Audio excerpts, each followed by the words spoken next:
Painted around 1670 to 1672, Johannes Vermeer's A Lady Seated at a Virginal is one of the final masterpieces of the Dutch Golden Age. At first glance, it's a quiet domestic scene, a woman pausing at her keyboard, but she breaks the fourth wall, fixing us with a direct, unbroken gaze that adds an unexpected layer of intimacy. After Vermeer's death in 1675, his works plunged into obscurity. For over 150 years, this piece was misattributed to minor painters and sold for practically nothing. It wasn't until the 19th century Vermeer Renaissance that art historians re-identified it as a genuine Vermeer. Today, it hangs in London's National Gallery, often paired as a companion piece to his Lady Standing at a Virginal, a beautiful reminder of a genius who was nearly lost to time. Painted around 1656, the Procuress is a radical departure from the quiet, solitary women Vermeer is famous for. Instead, we see a crowded, dark tavern scene. A woman in a vibrant yellow jacket sits casually, while three boisterous men crowd her, one offering a coin, another raising a glass, and the man in the red jacket placing a hand on her shoulder. It's an unapologetic scene of vice, lust, and worldly pleasure. This is one of Vermeer's earliest surviving works, painted when he was just 24 years old. Unlike his later masterpieces, this one is heavily influenced by the dramatic lighting and gritty realism of the Utrecht Caravaggiste. The most fascinating detail? The man in the red jacket on the right is widely believed to be Vermeer's self-portrait, making it a rare glimpse into his youthful, unruly side. While his later works feel serene and timeless, this painting shows a hungry young artist experimenting with bold colours and narratives. Today, it is housed in the Gemäldegalerie Alte Meister in Dresden, a stunning piece of Dutch genre painting that proves Vermeer didn't just paint saints, he painted life. Painted around 1664, the concert is one of Vermeer's most brilliantly composed scenes. Three musicians, a woman singing, a woman playing a keyboard, and a man playing a lute with his back turned, gathered in a luminous, checkerboard room.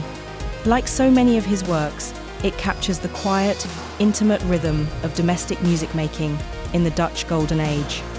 This painting is a prime example of Vermeer's mature period, showing off his uncanny ability to use soft, diffused light to unify a complex scene, but its modern history is a heartbreaking tragedy. In March 1990, during the infamous Isabella Stewart Gardner Museum heist in Boston, two thieves disguised as police officers stole this painting, along with 12 other works.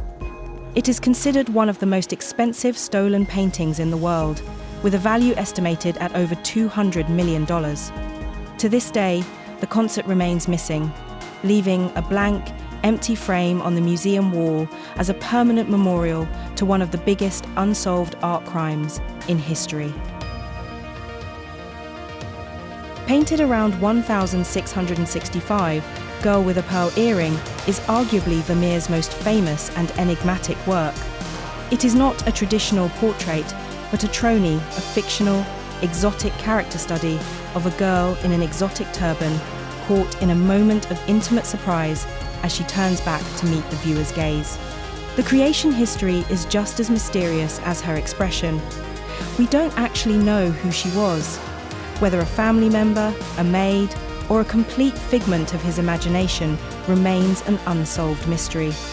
What we do know is that Vermeer used his signature mastery of light and shadow, using clever, thick dabs of white paint against a pitch-black background to magically create the illusion of a glistening pearl. It almost faded into obscurity, but was rediscovered in the 19th century. Today, it is the crown jewel of the Mauritshuis Museum in The Hague, permanently immortalized by a 1999 novel and a 2003 blockbuster film. Painted around 1658, The Milkmaid is one of Johannes Vermeer's most beloved and enduring masterpieces. It depicts a humble kitchen servant in a coarse room, pausing from her daily chore to carefully pour milk into a bowl. What makes this painting extraordinary is how Vermeer elevates a simple, mundane task into something dignified, monumental, and almost sculptural.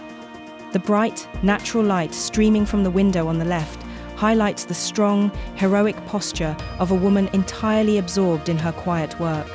While she might be a lowly servant, in Vermeer's hands, she becomes an eternal icon of everyday life. This painting is a turning point in Vermeer's career, showcasing his early mastery of the pointillé technique, thick, granular dabs of paint that give a shimmering realism to the rough textures of the bread and her coarse yellow jacket. There is a brilliant, deliberate detail, often overlooked, the crack in the wall behind her. Unlike later paintings where Vermeer smoothed out the walls, here he intentionally painted the cracked, weathered plaster to emphasize the gritty, unfiltered reality of the servant's life. The painting was famously stolen in 1871, but quickly recovered. Today, it is proudly displayed as the crown jewel of the Rijksmuseum in Amsterdam, drawing millions of visitors who are captivated by the quiet magic of a woman just doing her job.